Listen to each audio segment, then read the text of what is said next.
3 stars. Nice. There you go, 3 Again. stars. Love it. Welcome to A Shot Between the Reels. My name is Dan, and over on the other side here. My name is Brendan. Good evening, Brendan. Evening, Dan. How are you doing? I'm doing okay. Yes, doing fine. How are you, good sir?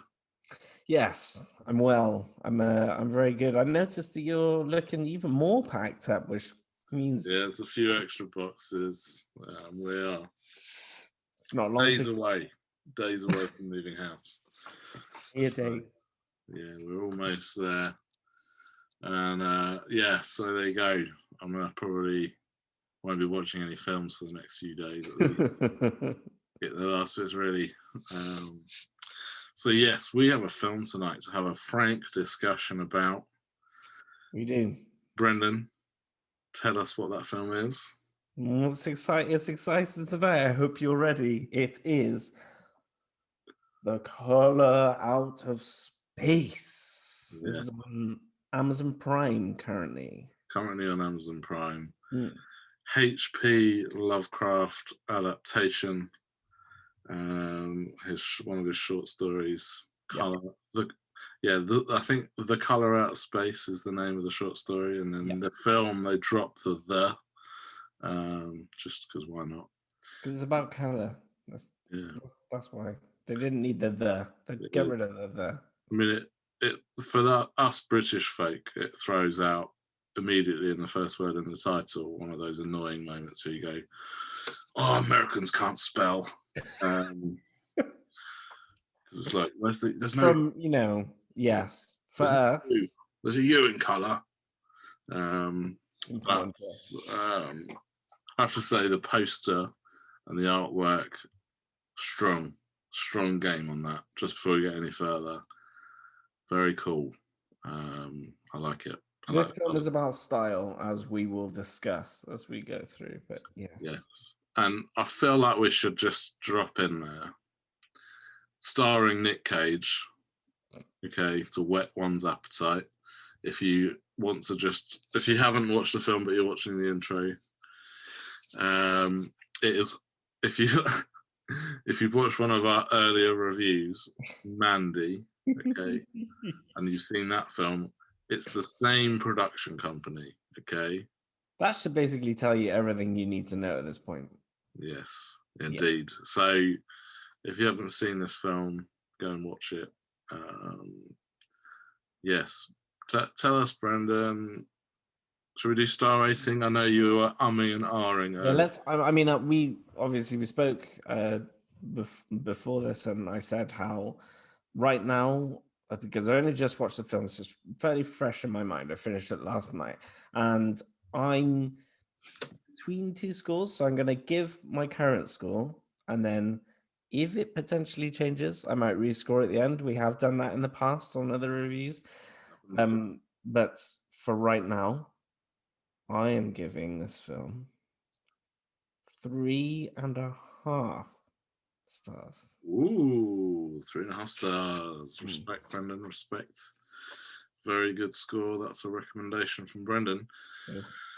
I gave Color Out of Space 3.5 stars as well. Oh, interesting. Okay. Yes, I feel like this one is a bit of a floater in terms of the score. It's hard to pin that one down. Yeah. And settle on it. So we'll see. We'll see how the conversation goes. Yeah. Why don't you kick us off, Brendan, then? So, yes, Color Out of Space is... it's kind of... the fact that you previously mentioned it's H.P. Lovecraftian, you definitely totally feel that in this. So the idea is that we follow a family that are living kind of in the middle of nowhere.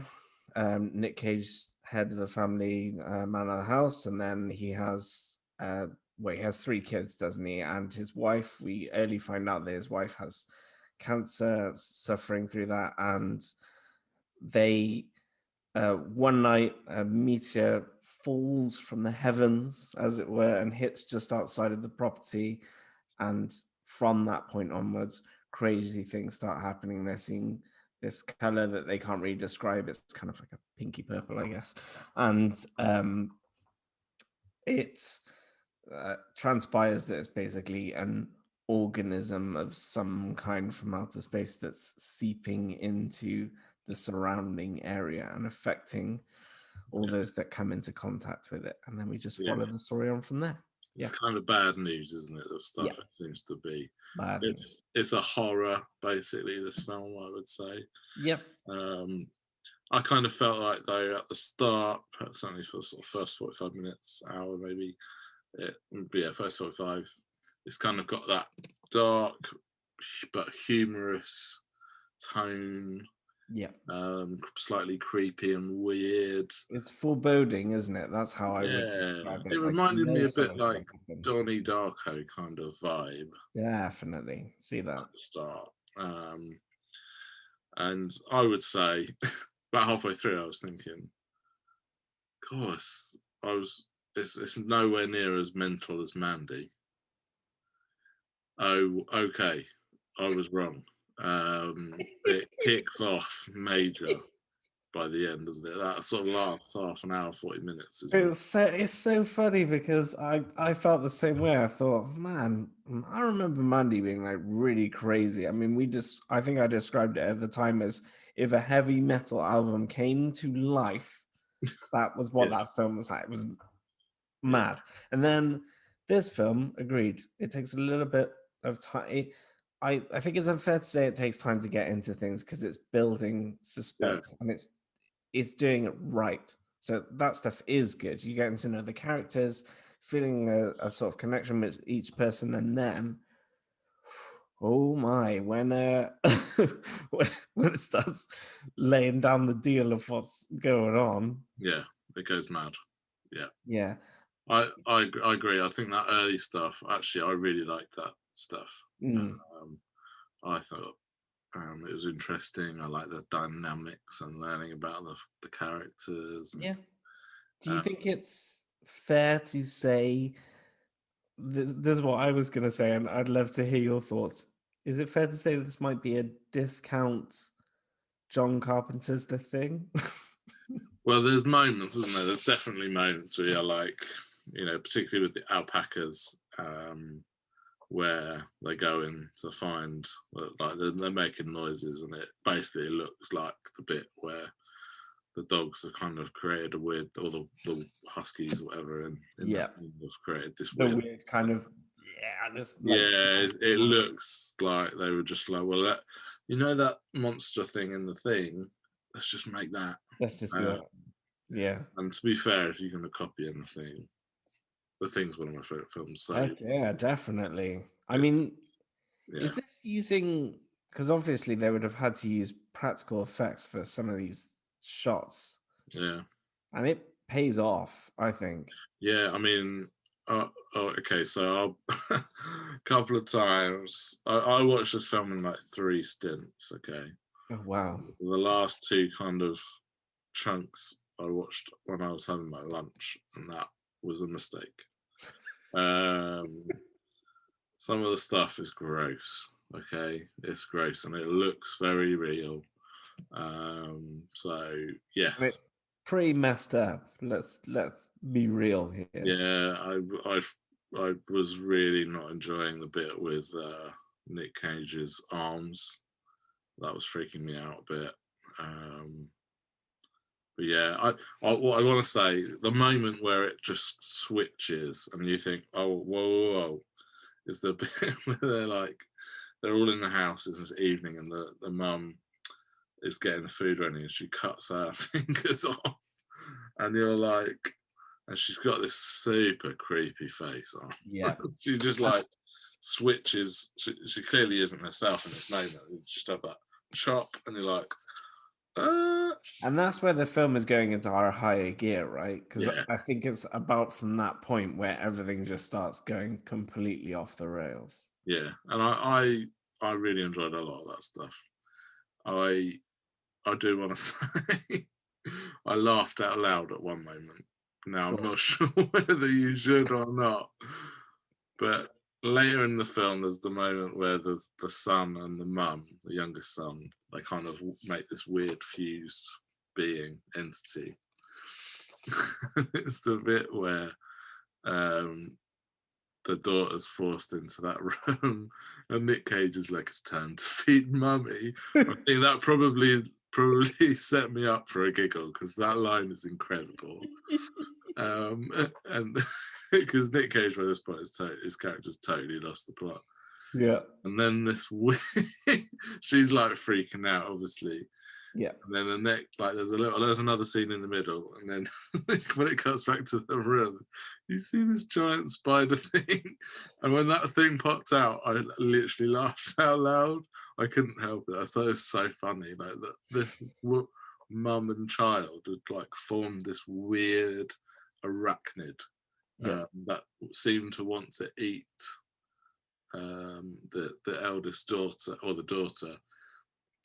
It did seem to take an awfully long time to try and eat the daughter. Conveniently, I don't think it was trying to. Yeah, I think it's because it calls her name, doesn't it? yeah. And then it just kind of like scuttles over.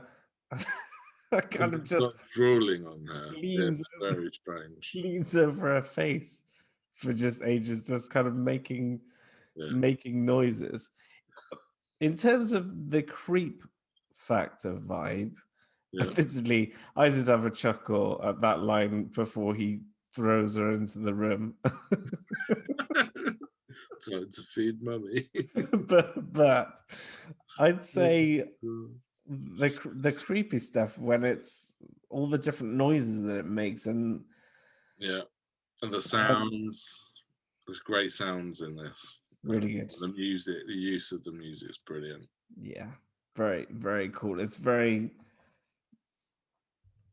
they knew what they were doing, really, and they'd already done a good job on Mandy, whether that's going to be your thing or not. Yeah.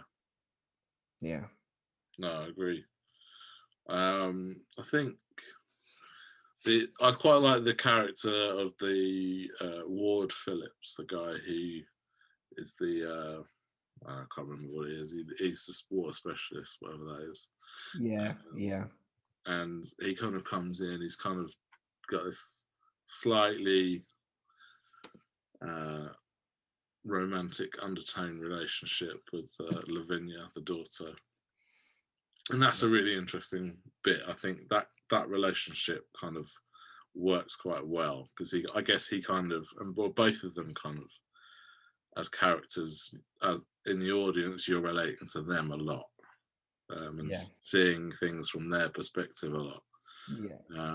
But that dynamic really works, and I thought it was interesting that my youngest son, who is called Ezra, has there's a character in this called Ezra who I just hope my son doesn't turn into. But he's a great character, this kind of weird hippie old man. And I like that sort of mysterious character, sort of living on the edge of the property for some reason. Yeah. Did you find it interesting that they did a character that was sort of similar to that in Mandy as well? Remind me. In Mandy, there's a character that lives inside. I think he lives in a trailer. He's the guy that gives he gives some of the backstory, doesn't he? When he goes to get, and he gives him the weapon. It's Duke, isn't it? It's the guy who's Duke and whatever. What's his name? It's gone. Yeah, it is. Yeah. You know what I mean? The guy from Predator.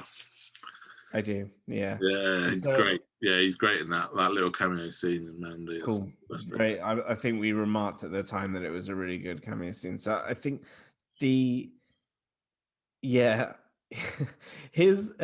character in this film, so Ezra, his demise is pretty grim as well, I have to say. I did love the stuff they did. You can hear like his voiceover, can't you? And then like that seems really cool. Gobbling his voice and doing all that crazy stuff. Like, why is his voice so loud? It sounds like he's talking through a megaphone. And then you realise, this was the recording he'd done. Yeah, and, like he kind of had unraveled the mystery kind of to a point. Yeah, It's Yeah. very, yeah. Premise on this film, I guess, is that it's probably not going to be to everyone's taste, I would imagine. But I'm much more of a fan, personally, of this type of horror than, shall we say, kind of more modern horror tropes that exist. I think the world seems to really love the idea of ghosts and Yeah. the paranormal, but this is slightly more in my wheelhouse, I guess, something that I enjoy Yeah. a little bit more. And if you want some, we did discuss, if you want some peak Cage, Yeah. you are definitely getting it in this film. Yeah. There's a moment where he just literally shouts at alpacas for no reason, which is just amazing. And he starts like swearing at his kids, Yeah, even though he's kind of picking up his daughter on like her language. He's just like dropping f bombs like they're nothing.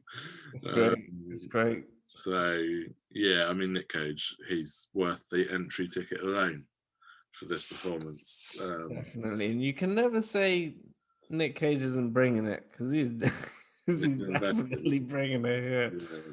I read that apparently he did this film because his dad was a massive H.P. Lovecraft fan. No way. And this was like a tribute to his dad. That's cool. I love that. Respect. That's really cool. Yeah. See, even Nick Cage loves his dad. Yeah. Yeah. And he's just, you never quite know what's going on with his character in this. It's great. Like there's the bit where like they're like the ward guys are like, oh, come to check on you. I'm like, oh, here's my family. They're all sat in the lounge, we're all here together. And it's like they're like looking at him like, there's no one here, like this guy's mental. Yeah. I did enjoy that actually, that he seems to keep lucidly slipping out of the illusion, doesn't he? Because he's 1 minute he's in the illusion and then they open the door, he sees that his daughter's in trouble and then immediately just like blows his mutated wife away. Like, see you later. Close up shotgun to the face of his youngest son, like yeah. It's interesting. Man, it just makes me excited for every project that I hear about Nic Cage doing. I know, and I'm curious about this film, Jiu-Jitsu.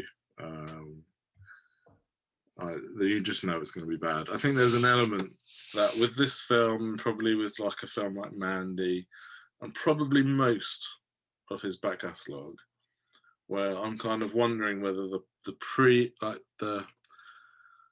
the most perfect surrounding for watching this kind of film is probably some kind of like if I was about a lot younger and still a teenager, you know, staying over at a mate's house with a few guys, maybe a little bit older and having a beer, watching this as a group and these kind of films, slightly merry, probably is an absolute riot. Yeah, it's just going to be so funny. Definitely pure entertainment. And because you can I can imagine actually this is the sort of film that, I mean, normally I don't want people talking to me when I'm watching a film, and maybe like having watched it once like that, that's fine.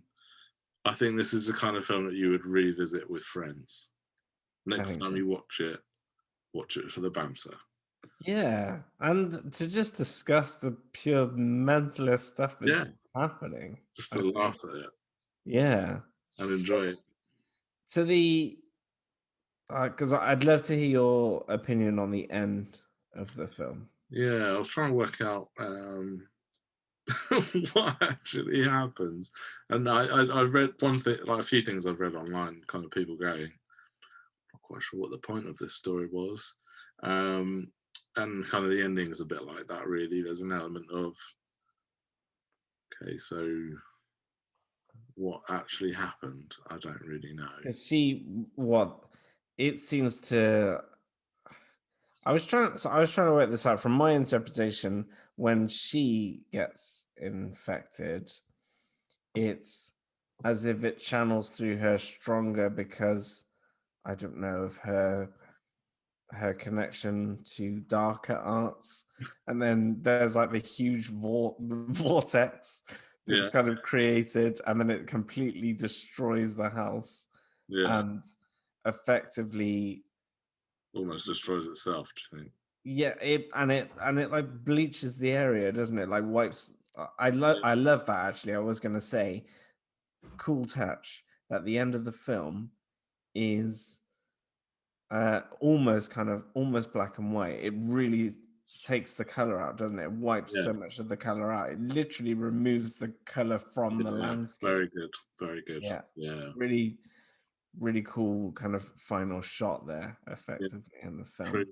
True. I'd marked it ever so slightly in my mind, marked it down when you have to have some, you don't have to have it, but the fact of them having voiceover of some description at the end of the film, whereas I think they could have Yeah. just, I quite like that actually. I thought that was interesting. you think so? I thought the ending was quite good actually. Um, That was my, I was surprised at kind of the bit with that guy kind of talking. I thought it was okay. Kind of like that. I'm not going to drink the water. I get it. Yeah, I guess it's sort of a tricky one to tie up. I guess perhaps yeah, but without it. yes, potentially. It was very, it was a thing. It was an experience. That's how that's how Yeah, I will put it. 100%, 100%. And there's a lot of good stuff about it. It's just maybe it gets better on the second view. I think perhaps because it is unusual, it's different, and there's a lot of good stuff in there. But it just it gets a bit clunky at times. I think, and yeah, Yeah, it's not. I don't think it's. If we were comparing this against our last Nick Cage outing with Mandy, I think it's not as.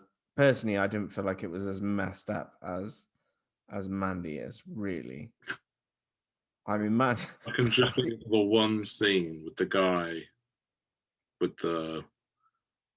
Yeah, I don't even need to say anymore. You know, You don't need to say that because I know what you're gonna say.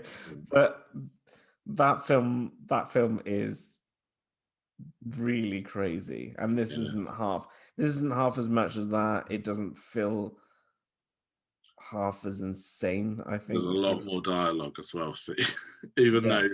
there's an element of like what is actually going on, like there's enough dialogue for you to feel like actually you're experiencing something with the characters, and it's whereas Yeah, and I think it's dialogue light at times, and even the dialogue in it is weird. the film really benefits from that, in my opinion, because you get the more normal character experiences, as it were, before the film starts going off the rails insane. Yeah, yeah, And yeah. then because you have a bit of a connection, you want to see the good outcome that basically doesn't really come. But it's, yeah, it's fun. It's fun. It is fun. I had fun. Brilliant, Brendan. Well done. Have you decided to change your score? Are you happy on a 3.5? I think upon discussing, I think I'm still happy. It may change in the future, who knows, but right now, Yeah, staying as is. I'm sure it's probably still one of the better Nick Cage films of the last decade. But we'll see. Yeah, probably. um, yes, brilliant. That's another one done for us, buddy. So it's time for us to say goodbye. Yeah. Sad times, but we'll be back again at some point in the future, and I'll be in a different house.